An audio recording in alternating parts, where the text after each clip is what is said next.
Welcome to VoteProPot-Cast, brought to you by VoteProPot.com. Welcome to VoteProPot-Cast, episode 33. I'm Jay Britton. And I'm Andrew McCready's. And Phil Adams isn't with us today because last summer his house burned down and he's moving, and it's been rebuilt and he's moving in. And apparently something and he's asked us both to come over and help him tomorrow, and Yeah. I'm hoping it snows. Oh, wow. Anyway, so apparently he has some trouble with inspectors, but he'll be with us next week. His studio's not set up yet. So we got a bunch of stories for you today, some political stuff, some funny stuff. And I'll start off with a couple of state updates. First of all, Kentucky. Say what? Kentucky House Judiciary Committee approves a bill to legalize medical marijuana.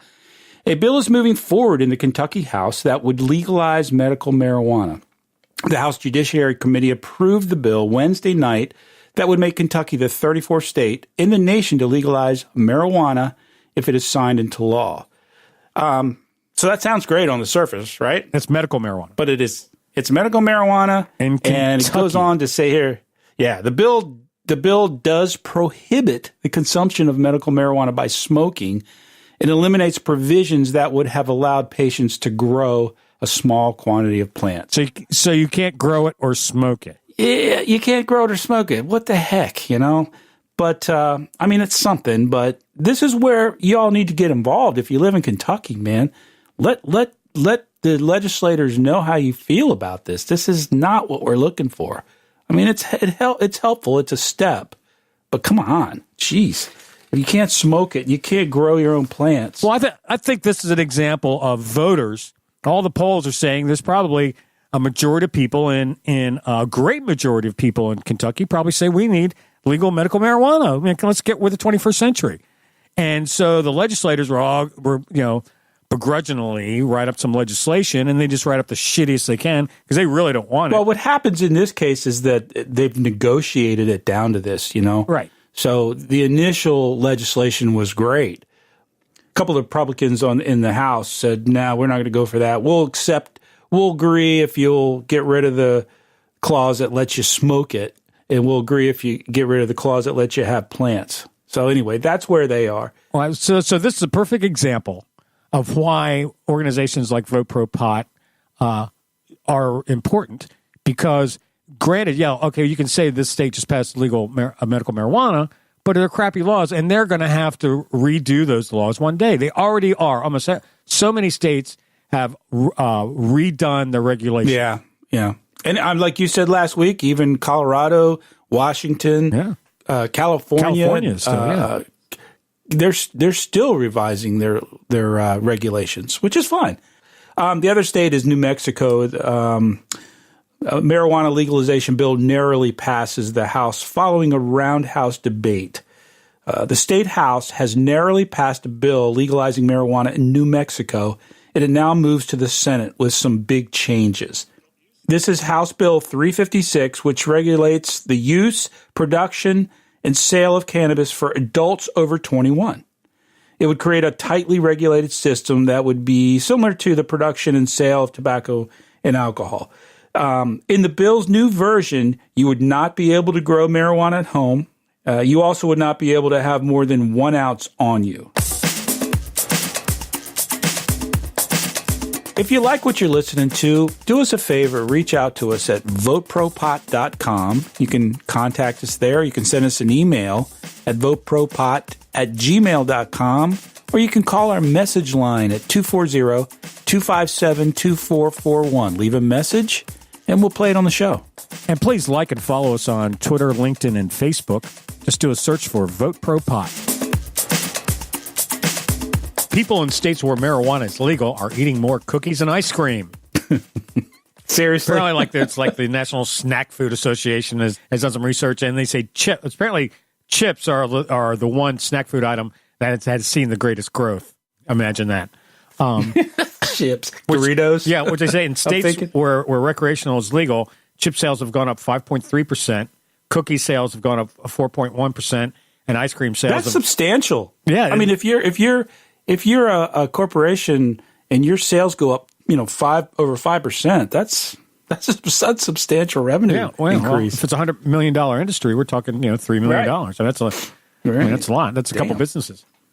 So anyway, apparently they called up all these snack food companies and they all declined to comment. So the American palate is we love salty and sweet. And when people get stoned, they really appreciate the flavors and colors and sounds. So yeah, absolutely. The flavor, that's why, when they eat an orange or something, they go, oh my God, that's the best orange I've ever had. That's great. Isn't that funny how that works? It's true, too. It somehow affects the olfactory gland and things smell and taste. I know you appreciate things. I think it's what it is. It doesn't really make me want to eat more food. It just makes me want to eat different food. Yeah, right. Like all of a sudden, blueberries are just freaking amazing. Oh, yeah, man. I remember we were out in college and a friend of mine goes, you got to try this. He put blueberries on sour cream and sprinkled brown sugar on it. And I was like, and it was freaking awesome. It was great, man. You still remember it to this day. Ate like a serving bowl size, worth of it. Apparently, police are using social media to start busting people for weed. What they're doing, they're posing as drug dealers.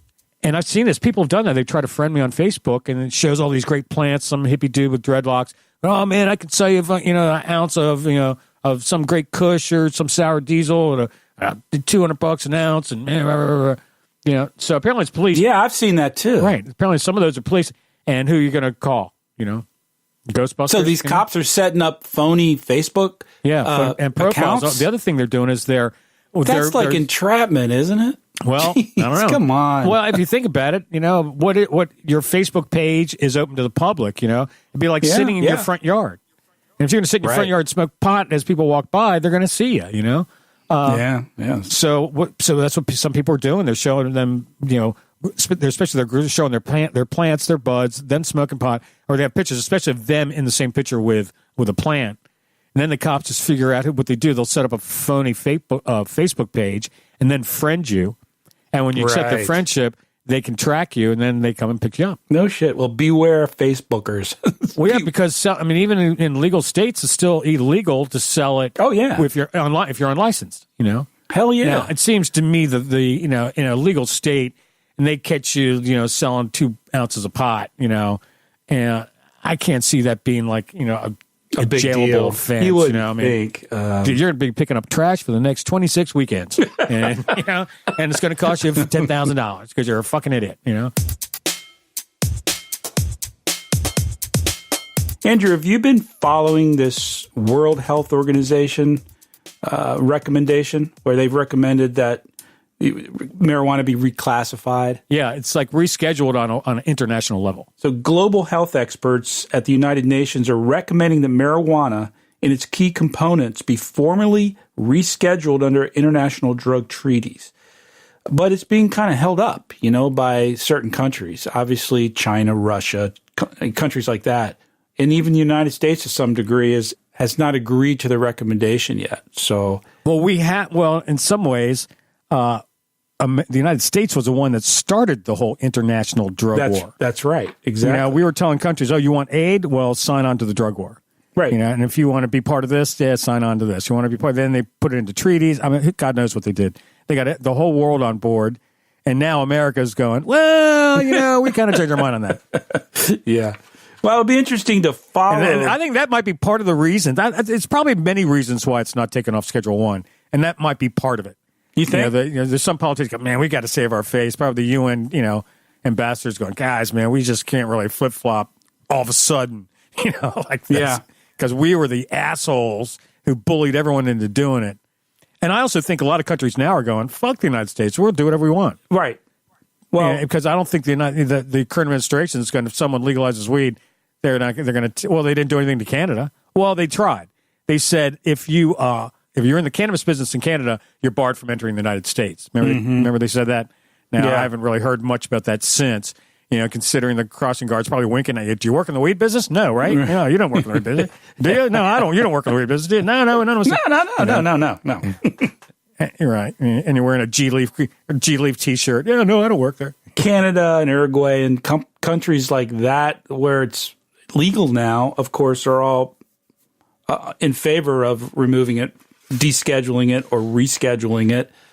But some of the big guys, obviously some of the Middle Eastern countries, Russia and China, like I said, they're very much opposed to rescheduling. So I don't know when Canada legalized nationally, that's a big deal on the world stage. Yeah, the question in my mind is kind of, does it even matter really? I mean, it's sort of a branch of the UN. Does anybody really give a shit? Man, there are still people out there that are diehard anti. Man, they're still reefer madness to the hilt. Well, when you say people, do you mean people or do you mean countries? Some governments and parts of some governments. You know, like I'm sure North Korea and whatever, you know, the Grand Poobah, wants is what the whole government practices, you know, or maybe in Russia. But in a democracy in the United States, we're going, hey, well, there's all these congressmen and senators, you know, right now, if it went through Congress, it would probably, you know, legalization probably might pass. Yeah, it might. It'd be close. The Senate would be the issue, but yeah, it might, depending on the language. Yeah, it's not going to happen all of a sudden. And although, like Canada, all of a sudden one day went, oh, it's legalized. But if you'd followed it, it took years. It took a long time. Man, he was campaigning on it. In the case of the World Health Organization, it falls back to the UN. And really, how much clout does the UN have anymore? Seriously. I mean, does anybody really take the UN that seriously anymore? Well, I think in some circles, you know, when it comes to humanitarian aid and certain probably trade, there's probably a lot of trade deals and stuff are done for the UN. I guess you're right. You know, stuff like that. Well, and I think that's kind of what's driving this whole, World Health Organization reclassification. Well, we've already seen it. Yeah, it's international sales. Canada's exporting to Germany. The UK is exporting to the United States and Canada and other countries. Uruguay is really looking to export and make some money. I mean, these countries that have legalized it are looking to cash in on it. I mean, it's going to be a hell of a cash crop. Sure, I'm sure someone's gone down to Uruguay, or someone is planning on, or they probably maybe already bought the property. They're going to go down and they're going to build a high-end, medical marijuana facility only because labor and land, everything's going to be so cheap down there. And then they're going to start exporting internationally because at that point, cannabis, concentrate, medical cannabis, oil and syringes. I mean, a plane load is a lot of money, man. That's a lot of friggin' oil, man. So you don't need to ship it on by sea. You know what I mean? Right. Just put it all by plane, man. And they probably maybe some flour, but probably all just extracts and medicine, medical. That's all they. Well, those of you listening who are maybe more or better versed on this than we are, let us know what you think about this. The World Health Organization recommending reclassification. Do you think it'll go anywhere? Oh, yeah, it's going to go. It'll pass eventually. Yeah. Now, is it going to pass the first round? I don't know. Well, we'll see. We'll see.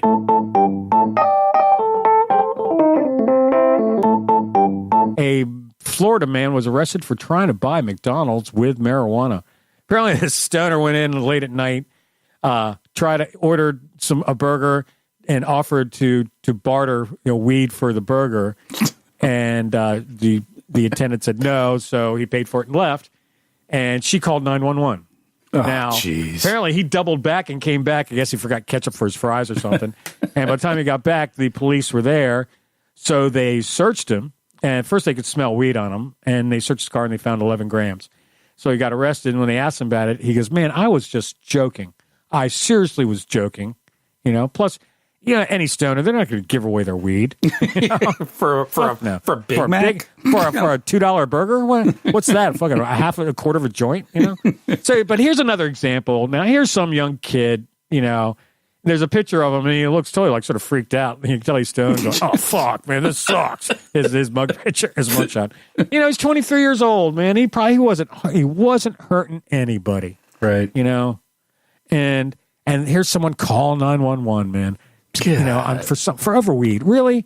I think some people, you put the fucking phone down, and stop calling 911, over bullshit. I mean, come on, people are getting killed over bullshit. People are getting harassed and arrested. The cops have better things to do. It's such a waste of their time too. They come and book this guy and all that shit. I've seen videos of some neighbor calls the cops on him, and the cop shows up. And the neighbor, this guy, and the cop looks at the neighbor and goes, shut the fuck up. You know what I mean? Yeah. Doesn't really say that, but it's like, the guy's not doing anything wrong. Why in the hell did you call me? Yeah. Really, you're wasting my friggin' time. And I saw one, the cop goes, you call me again, and I'm arresting you. I'm taking you in. Well, like Keith Stropp is, the attorney and the founder of Normal. And when he was on, he was telling stories because he defends a lot of people that get busted for stupid shit.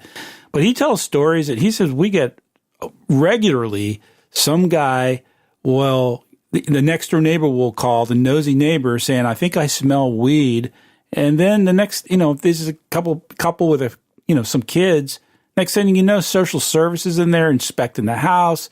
And God forbid he has a gun in there. Right. Threatening to take the kids and shit like that. It's insane, man. I just read an article that happened. They went in, they busted the guy, and he had like a plant and a couple of ounces. It wasn't a lot, and he had like $1,200 in cash. It was like, well, a lot of people have $1,200 in cash laying around. I mean that's not like $50,000 in cash. Right. That really doesn't prove. And he had a firearm, and they interviewed the guy. He goes, man, it was an old antique like showpiece. It doesn't even work.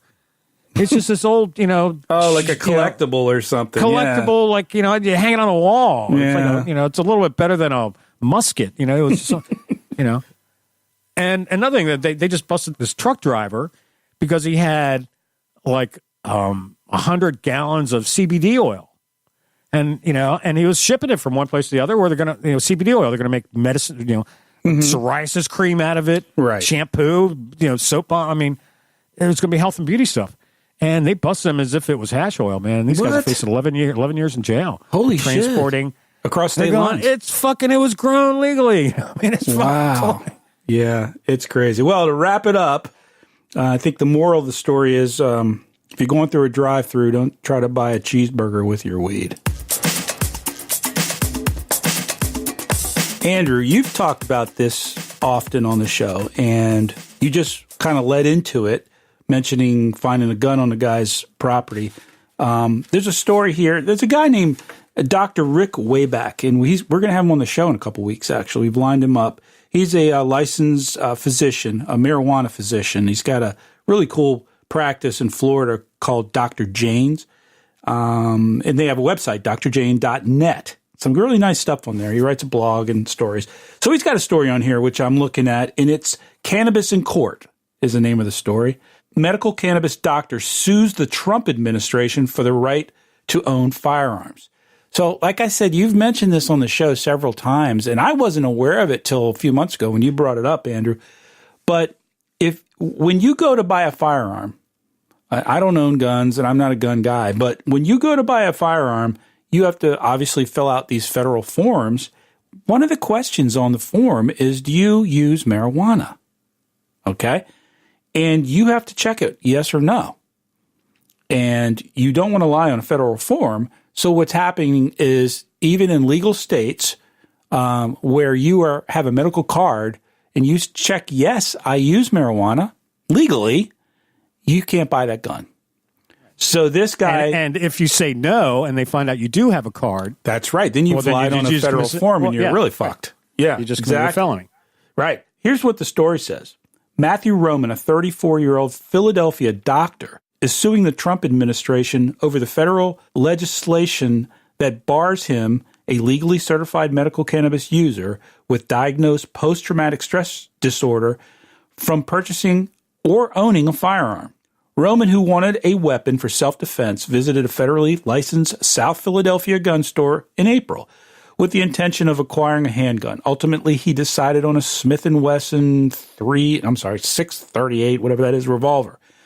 When he attempted to check out with the selection, however, he was denied the purchase. The clerk, citing the federal statute maintained by the Trump administration, informed Roman that he was unable to purchase any firearm due to his status as a medical cannabis patient.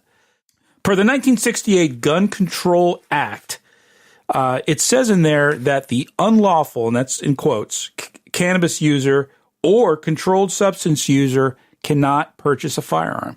So because marijuana is still Schedule I federally, you cannot be a user of cannabis and buy a gun.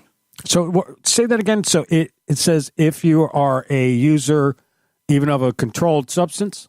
Yes, and the language in this law was very sketchy, according to this article. According to that, it says a so-called, quote, unlawful, unquote, cannabis user or any controlled substance user must be denied purchase or ownership of a firearm. So if you have a prescription for opiates, you shouldn't be allowed to buy a firearm, according to that law. Well, it says controlled substance, but it's talking about Schedule 1. So you can have a prescription for Percocet or any number of drugs like that, and you can buy a gun. But if you are a cannabis medical card holder in a legal state, you can't buy a gun federally, legally. So we've talked about this. This has come up. We've seen it in a lot of articles, and now it's finally in the courts. So we'll see. We'll see what happens. It's going to be interesting. I don't know. It seems to me if they tell you if you smoke pot, you can't have a gun is like real close to saying, and if you drink liquor, you can't have a gun either. Well, but they don't say that. You can be a drunk. That's really close if you ask me. Yeah, I agree. No, I agree. That's like, man, that's a fine line in there. That's a real fine line. So we'll be following that one closely. This is the dilemma that hunters, veterans, and other gun owners who use cannabis face. And one of the reasons why cannabis advocacy groups are paying such close attention to the details and eventual outcome of Roman's federal lawsuit. The other is timing. Roman's case comes at a time when medical cannabis is beginning to expand to places with high gun ownership rates. So, in states like Oklahoma, Missouri, South Carolina, and even Texas, they're looking at medical marijuana being legal. And, geez, let's face it, everybody in those states owns guns. You know what I mean? What about Alaska? Doesn't have to have a gun to live there, don't you? Yeah. So, again, we run into this kind of contradiction between state and federal law, which is where this whole thing is going to explode at some point. Whole thing being cannabis policy. What's going to happen with reform in the laws when whatever the states have decided, it's still opposed to the existing federal law. So this is another in a line of court cases that's going to help decide where this goes. Of course, if they deschedule at some point and or reschedule, right. then this goes away, right? But it doesn't really. Hey, well, I read a few things. It doesn't. I'll tell you this real quick, because the Gun Control Act of 1968, it's still on the books, and it specifically designates cannabis.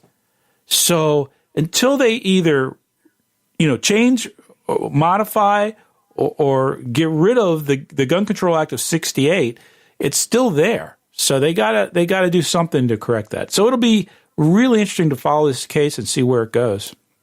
Well, what I've read so far about it is that there's some states like Maryland, there's actually state legislature being written up to allow medical patients to own a gun. Oh, really? Now, okay. Yeah, but how does that work in a federal court? And the other thing, here's what I read. This is what an attorney advised his client.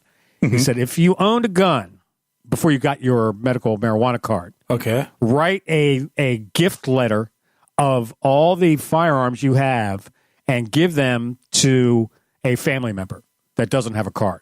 Gotcha. So like if the husband has a card and the wife doesn't, he just writes a letter, gives it to him. So in case there's ever an issue, go, hey, they didn't belong to me. Here's a gift letter that my attorney has and has had since before I got my card. Interesting. We've got some attorneys out there listen to the show. I know Chris Nanny and some other people. If y'all have an idea, have some kind of insight into this, let us know. Call our message line or send us an email or something, because it would be really helpful to understand this a little better, because it is quite confusing. But I think it does. Again, Andrew, I think it comes down to the obvious conflict between state and federal law when it comes to the subject of cannabis.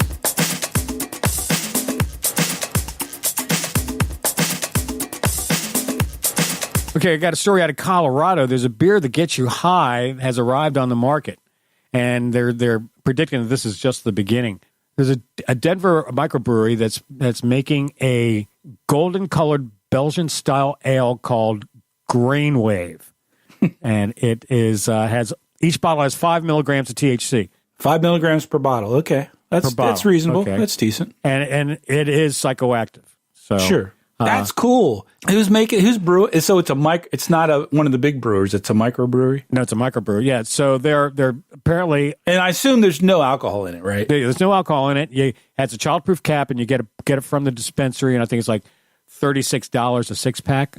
I read somewhere. And that's 5 milligrams each. So, that's not bad. I mean, it's and also if you think about 30 it, milligrams. It's, 4 beers, that's 20 milligrams. You're going to be stoned, dude.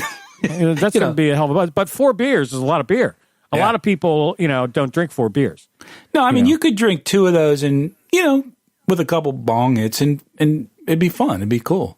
Is it? Right. Or you could definitely drink 2 beers, with some wings and watch a game. And man. Is that available now or is it coming out? Yeah, it is. And apparently, Colorado and Canada, although weed is legal nationally, edibles won't be legal until I think it's October of 2019. So when that opens up, they say it's going to be big. I mean, there are a lot of the breweries and I'd love to try it. And they're saying over half the microbreweries, are looking to get into this. As I understand it, correct me if I'm wrong, if you know, Andrew, most of the states that have legal edibles, they've established regulations where you can't have a beverage that has both alcohol and THC in it. It's one or the other. Right. Is that how you understand it? Absolutely. Yeah. Absolutely. So that would be really fucked up if you could buy a beer that's like 8% alcohol and a 10 milligrams in it. You'd be a mess. But I was in the bar business for 25, 30 years. Forever. And I've been playing jazz since high school. Right. So, yeah. Okay. So what a combination. I sort of have an idea of what the cannabis scene is and the alcohol scene.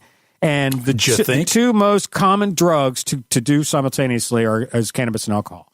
Sure. Hands down. Oh, no man, question. there's so many. I used to see so many people walk in. They're obviously, smoked a joint on the way to the bar. They come in, they get a beer, and they start dancing, having fun with their friends, And no problem. These people, they're great customers. I loved them. And they always ordered wings. Right. And chips and cookies. Really? Yeah. Oh, that's interesting, though. Seriously, that I would love to try that. Because, one of my favorite things that I've tried at the dispensaries, and they have it out in Colorado, is these fruit punches, man. Yeah, the Dixie Elixir. Yeah, there's like 100 milligrams in there. So you take a little capful, and it's like 15 milligrams. And I love that. It's fun to do that and go bowling or something. Man, it's a blast. I went to a cannabis expo in Vegas, and the owner of Dixie Elixirs gave a little seminar that I went to. And the guy's sharp, man. You can tell he's sharp. He knows what he's doing. I think his idea and business plan really. I think he's well focused and he's doing it right. So I would say Dixie Elixirs is one company you want to keep your eyes on. And their stuff tastes good, man. I mean, it tastes really good. It's not, a lot of edibles. I shouldn't say a lot. Many of them have that kind of grassy, chloroformy taste. Right. You know what I mean? Grassy. Their stuff, their juice is great, man. Right. Well, you see what happens now? They're instead of taking flour to make edibles, they're using oils and extracts. And, gotcha. Right. That's why I think. There's a bunch of products. I think a infused cocktail mix, an infused margarita mix or daiquiri mix would sell. I think there's a bunch of. I think the infused beverage market is going to be huge. Oh, that's basically what this article is saying. And dude, it's going to be right. Like I did a thing on wine recently, and one of the things I said was you're going to start seeing cannabis companies and wine companies are going to start doing branding deals where you'll be able to get them on Dave cannabis product. Yeah, but there's going to be that problem of the combination of alcohol and THC. No, it's going to be a branding name. It won't be a wine product at all. Or it'll probably be a drinkable product, and it'll probably be in a wine bottle, be non-alcoholic wine. I see. But and like what I think, as a matter of fact, I looked into making this myself. I was trying to make it in my kitchen. Is infused sparkling cider because I don't drink a lot. I mean, I drink sometimes, you're not a big drinker anymore. I drank my share. I drank you drank your share in the day. Yeah, I had more than my share of fun. I'm that way too now. I don't drink. I was a hard drinker in my day, but I don't drink much. I rarely drink, and now it's sort of ironic that now that for me weed is legal, I really I'm probably smoking less than I did. Really? In other parts, absolutely smoke less than I did different times in my life. Yeah. Because now I just microdose, a little puff here and there. That's me too. I mean, I'm not a stoner. And especially the vape pen, little puff off vape, it's perfect. Like a half a cigarette draw. Just a little bit. Yeah, exactly. Or I love the edibles for that. So we're going to be seeing a lot more of these edible drinks. I mean, not edible drinks, infused drinks. I think it's going to be a big deal. I think it's going to be the next huge market in the cannabis realm. It's going to be the infused drinks. I think it's going to be freaking huge. It's also a cultural thing, I believe, because we already are programmed. We have bars in our houses, we have nightclubs and cafes, and all these restaurants everywhere, and they all there's so much to the culture of drinking and all the paraphernalia involved. So absolutely, it's going to be easier to bring cannabis into that. So make it a drinkable. So you're in the same. So you're at the bars and you're drinking cannabis.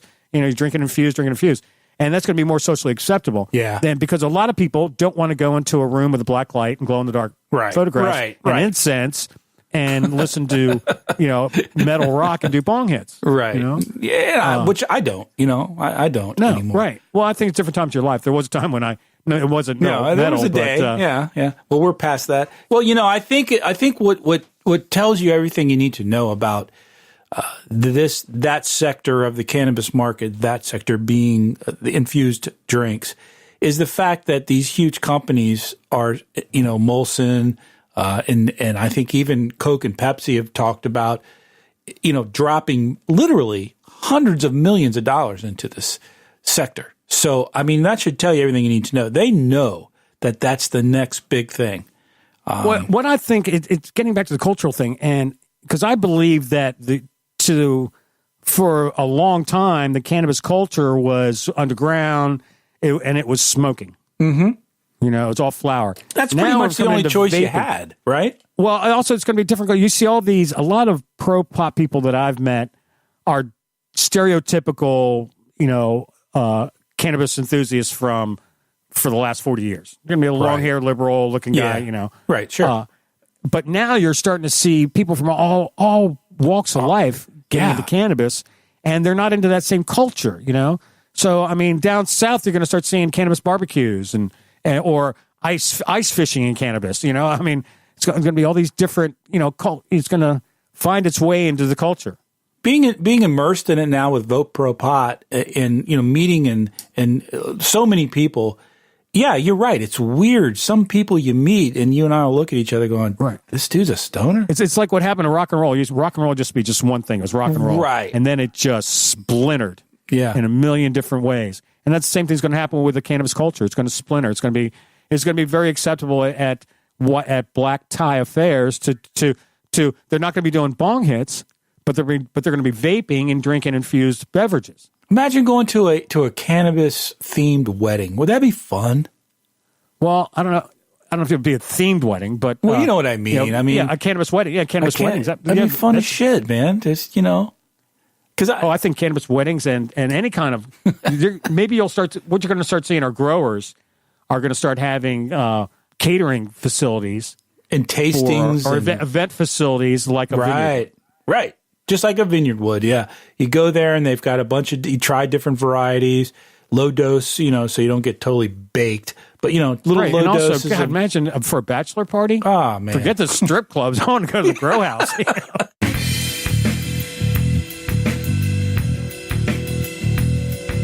Well, thank you, everybody, for tuning in this week. We'll be back next week with another episode.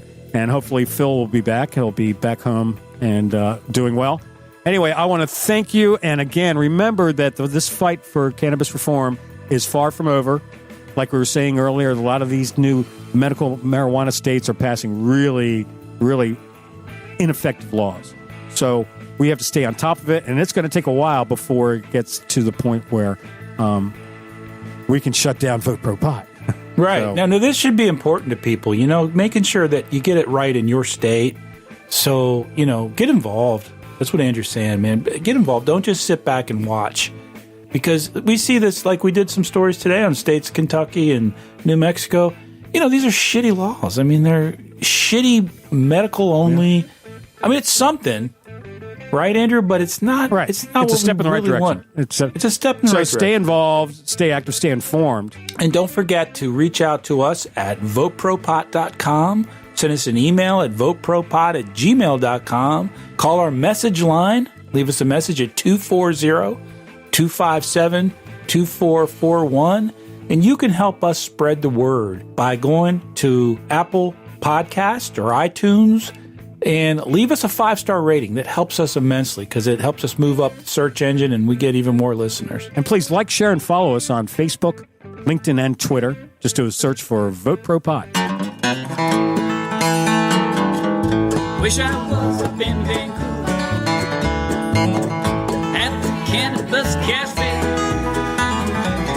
smoking good old Sensimilla at the beginning of the day. But here I am in New York City, hiding out in Central Park, getting kidnapped by the police today sometime before dark. But I wish I was up in Vancouver at the Cannabis Cafe, smoking good old Sensimilla at the beginning of the day. The judge looked down upon me, frowned. He said, "Kid, get on your way.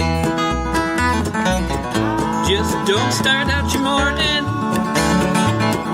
with espresso and a J." I said, I wish I was up in Vancouver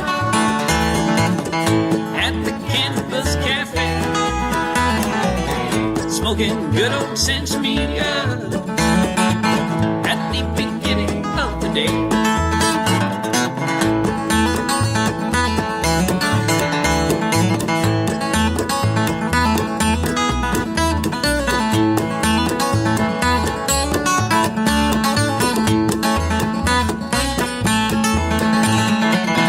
Hitched on out to Portland, caught a ride up to BC, took the bus over to the neighborhood to have a bowl with my coffee. Now I'm up in Vancouver at the Cannabis Cafe, smoking good old Sensimilla at the beginning of the day. Smoking good old Sensimilla at the beginning of the day.